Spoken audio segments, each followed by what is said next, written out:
अब बच्चों अगला टॉपिक देखते हैं हम। अगले टॉपिक का नाम है हमारे ब्राह्मणों की तीन नीतियाँ। ब्राह्मणों की तीन नीतियाँ का मतलब क्या है? The policies of Brahmins. अभी तक आपने बच्चों पढ़ा हुआ है कि कैसे कैसे हमारा हिंदू सोसाइटी में जो था एक वर्ण सिस्टम बना। वर्ण सिस्टम में आपने राइट ऑक्यूपेशन भी देख लिया। अब आपको देखना है कि तीन कौन सी नीतियाँ ब्राह्मणों ने अपनाई। Which three policies Brahmanas adopted so they can maintain the norms of वर्ण सिस्टम इन द सोसाइटी। मतलब कि जो है समाज में वर्ण व्यवस्था बनी रहे, ऐसे कौन से नियम ब्राह्मणों ने चलाए। वर्ण व्यवस्था का मतलब ब्राह्मण, क्षत्रिय, वैश्य, शूद्र, ये व्यवस्था पूरी बनी रहे, एक वर्ण दूसरे में शादी न करे। खास तौर पर जो है ये शूद्र जो वर्ण है, ये शूद्र की ब्राह्मण, क्षत्रिय, वैश्य शादी न हो, सोसाइटी में रूल्स रेगुलेशंस बने रहें, है ना, ये ऊंच नीच भेदभाव जो भी बना रहे। तो इसके लिए ब्राह्मणों ने क्या किया, कौन से नॉर्म्स अपनाए, कौन से नियम बनाए, ये सब कुछ इसमें लिखा हो गया। तो तीन नीतियां ब्राह्मणों ने अपनाई थी ताकि सोसाइटी में जो है ये समाज में वर्ण व्यवस्था के नियमों का पालन होता रहे।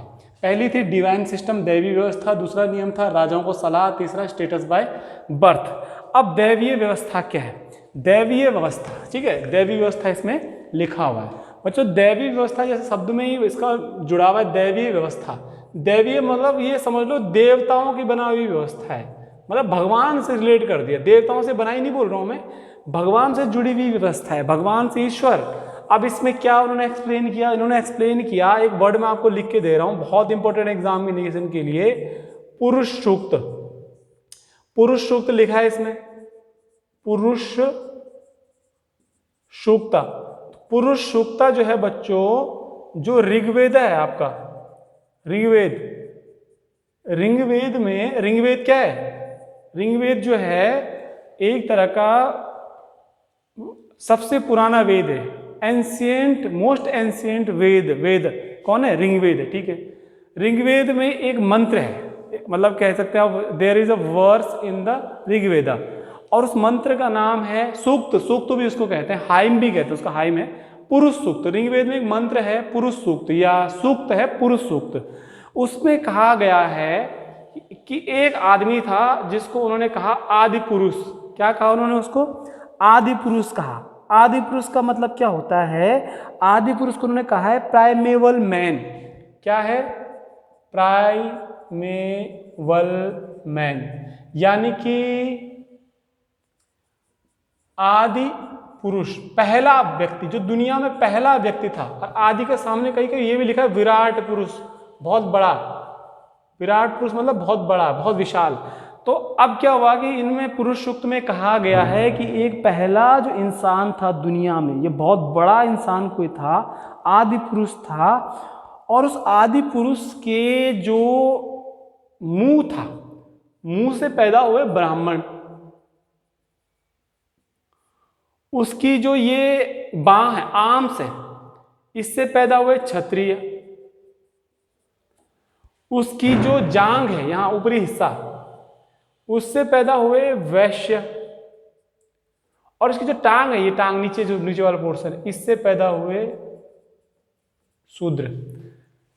ब्राह्मण, क्षत्रिय, वैश्य, शूद्र, कुल मिला के दैवीय स्थिति का दावा करने के लिए ब्राह्मणों ने कहा कि ये ईश्वर की बनाई हुई व्यवस्था है, वर्ण व्यवस्था, और इसमें किसी भी प्रकार की छेड़छाड़ नहीं होनी चाहिए। यानी कि ब्राह्मण, क्षत्रिय, ब्राह्मण, क्षत्रिय, वैश्य, शूद्र, ये ईश्वर की बनाई व्यवस्था है, इसमें ऊपर नीचे कोई नहीं आ सकता है, देवताओं की बनाई हुई व्यवस्था है, ब्राह्मणों ने ये कहा था।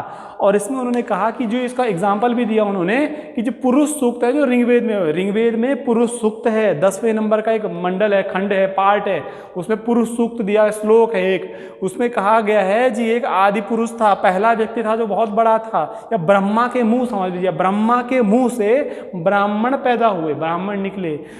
क्षत्रिय जो है ब्राह्मण भुजा, ब्रह्मा जी की बाहों से निकले, आर्म से निकले। और वैश्य जो है थाइज, थाइज कहा गया है। थाइज का मतलब जो जांघें होती है, जांघें होती है, वहां से कौन निकला?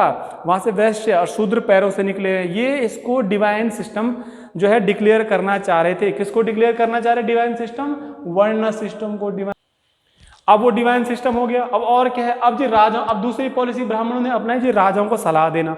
अब समाज में तो दो ही प्रकार के लोग हैं, देखिए, ये और ये कौन है? ये वो है जिसके हाथ में किताब है, ये है ब्राह्मण, शिक्षा देगा। और ये कौन है? ये है क्षत्रिय, जिसके हाथ में एक तलवार है। इसके हाथ में है तलवार, इसके हाथ में है बुक यानी कि किताब। ब्राह्मण का काम है शिक्षा देना, क्षत्रिय काम है युद्ध करना, एडमिनिस्ट्रेशन करना, न्याय करना, है ना सब। तो ब्राह्मण और क्षत्रिय की जुगलबंदी हो गई। जुगलबंदी मतलब जोड़ी बन गई, जोड़ी बन गई, कपल बन गई, लिखना नहीं कहीं, जोड़ी बन गई इन दोनों की। ब्राह्मण में क्षत्रियों को राजा हो गए। क्षत्रिय मतलब राजा, तलवार है तो मतलब राजा है, क्षत्रिय राजा तलवार एक साथ है ना। बुक मतलब ब्राह्मण।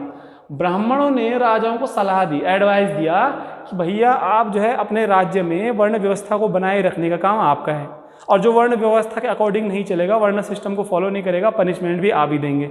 ठीक है। तो आपने हिस्ट्री में एग्जाम्पल देखा होगा, जो महाभारत की स्टोरी है उसमें जो है जब एकलव्य जो है अर्जुन को, एकलव्य जो है जो एकलव्य का जब द्रोणाचार्य से मुलाकात होती है, पूरी स्टोरी में नहीं बता रहा हूँ, तो उसमें द्रोणाचार्य उसको सिर्फ इसलिए एजुकेशन नहीं देते द्रोणाचार्य क्योंकि जो है क्षत्रियों को ही राइट था कि वो, या ब्राह्मणों को ही राइट था कि वो आप जो है ये आर्चरी सीख सके, लड़ने का, रूल करने का राइट जो था क्षत्रियों को ही था। क्योंकि वो निषाद था, ऊपरी जाति का नहीं था एकलव्य, इसलिए उसको मना कर दिया गया। तो द्रोणाचार्य ने अकॉर्डिंग टू वर्ण सिस्टम क्या किया, ये काम किया। तो कुल मिला के वहाँ पर अर्जुन किसको शिक्षा दे रहे थे? क्षत्रियों के बच्चों को शिक्षा दे रहे थे वो। तो कुल मिला के ब्राह्मणों ने राजाओं को सलाह दी थी कि अपने जो सोसाइटी में वो वर्ण व्यवस्थाओं बनाए रखेंगे। इस तरह से राजा और ब्राह्मणों की जुगलबंदी हो जाती थी।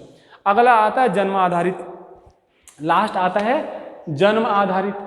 जन्म आधारित का मतलब बेस्ड ऑन बर्थ। ब्राह्मणों ने क्लेम किया कि जो है वर्ण व्यवस्था जन्म पर आधारित है, this is based on birth, यानी जो जिस वर्ण में पैदा हो गया उसी वर्ण का हो जाएगा, जिस वर्ण में पैदा हो गया उसी वर्ण का हो जाएगा।